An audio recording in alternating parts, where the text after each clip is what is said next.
Mike the Troop Jackson, back with another edition of Fighters Talk. And today, I'm joined by I'm gonna say you're a legacy veteran because that holds a little bit of prestige with the man Chris Bell. How you feeling today, sir? I'm feeling good. Now you out here, you came to Houston with your homie Ryan Spann. Get some quality training here at Houston Muay Thai. What was the experience like? I loved it. You guys are so different. You guys have different personalities. It's fun to be around you guys and train with you guys. Now I know you train out at Shreveport, or no? Lake Charles. Lake Charles. I knew it was one of the fucking great cities of Louisiana. And you're affiliated with Bang Muay Thai. What gym do you train out, and how did the affiliation kind of come about? I train out Performance Evolution. We took a trip to Colorado and visit Dwayne Lugwood, and we liked it. And our gym owner asked for affiliation, and we kind of just took it up from there. Now, have you ever been able to train with Bang? With him or at his gym? Or just with him? Or have you been around him and experienced the presence of Dwayne Ludwig? Yeah. What's your thoughts on him? He's real interesting. That's what man. He's real interesting guy. I love dude. So I'm affiliated with him sort of through Onnit, one of our sponsors out of Austin. And I was fortunate enough to kind of watch him train a few months back. He came out, did a little seminar.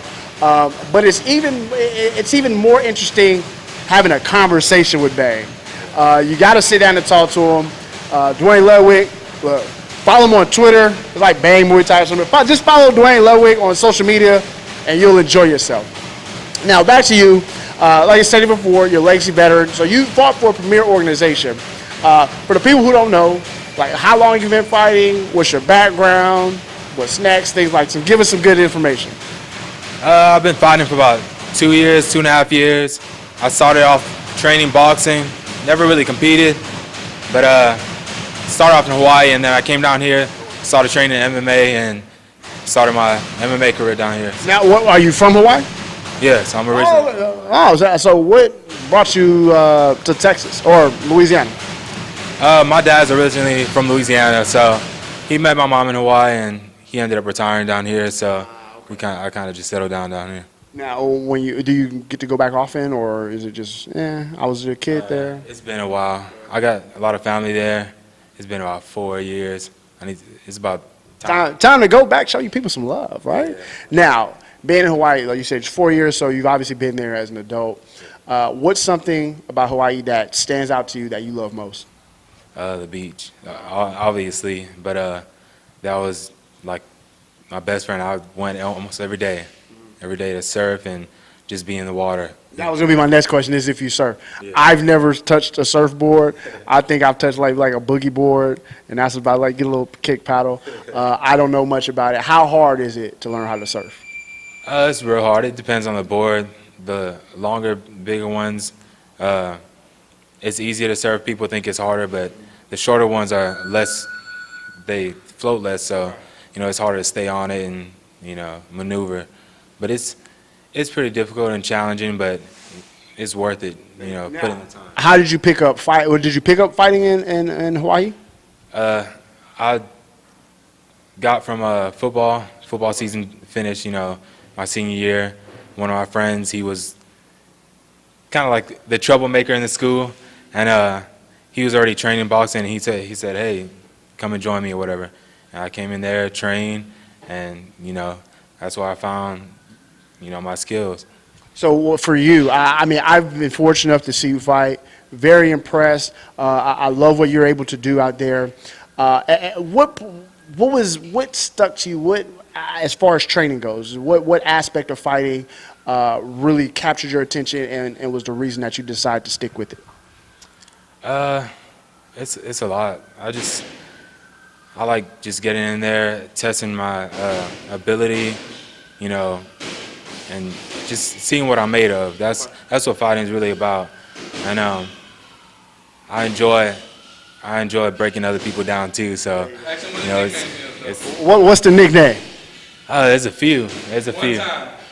Chris One Time Bell. That's a good one though. I see you one time some cats. Yeah.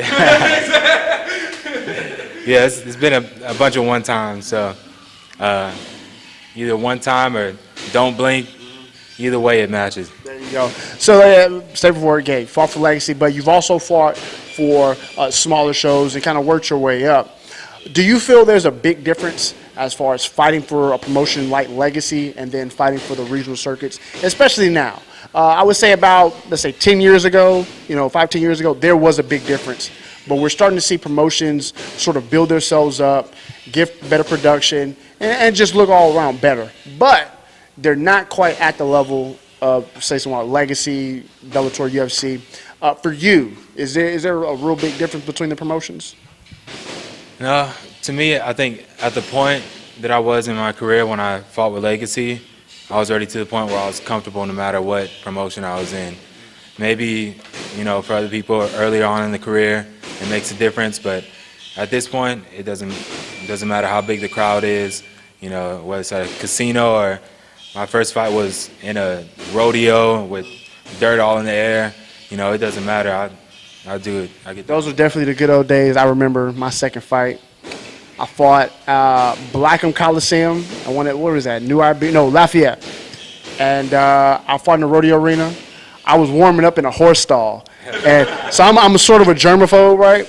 And so as I'm warming up, I'm getting like the dirt on my feet, and I was just like, and I'm a little OCD, and the dirt was getting me. My feet were dirty, but I had a good time. Won the fight, beat a dude up. It was all good. Yeah. What's next for you? Like I said, you fought since Legacy. What's next? Where do you feel Chris is gonna kind of fall for? Next, I really want that Legacy or what is it, LFA? LFA. Yeah, I really want that title. I'm pretty experienced amateur, and I've been on a 4-5 win streak. My last 2 was first round knockouts. I mean, got pitches to brutal pitches and stuff, and I've shot some of them myself. So I feel that's the last thing on my bucket list as an amateur, and I've been ready, but a Legacy belt would be nice. There you go. And then hold on, I didn't know you're an amateur? I had no idea. So when we get to the pro ranks, man, I know we talked a little bit earlier. You've done 55, and you're contemplating going to 145.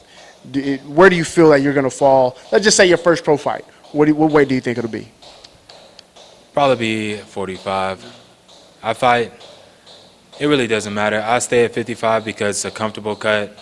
I mean, obviously I do fine in 55, so I'm not worried about nothing. So it really doesn't matter. We'll try 45. If not 55, either way it goes. Now, do you feel that in either weight class that, let's say the 145, do you feel that they possess challenges that, say, a 55er doesn't possess and vice versa? Maybe you could say 45 a little bit speedier. 55 may have guys a little bit more power, but that all goes away when they feel my power. So, and I mean that's my favorite part of the fight is when they come in there, I throw a jab and their head rock back and they realize it's not a game. So it's not a game. When do you feel your first pro fight will take place? Where or when? When? Let's see.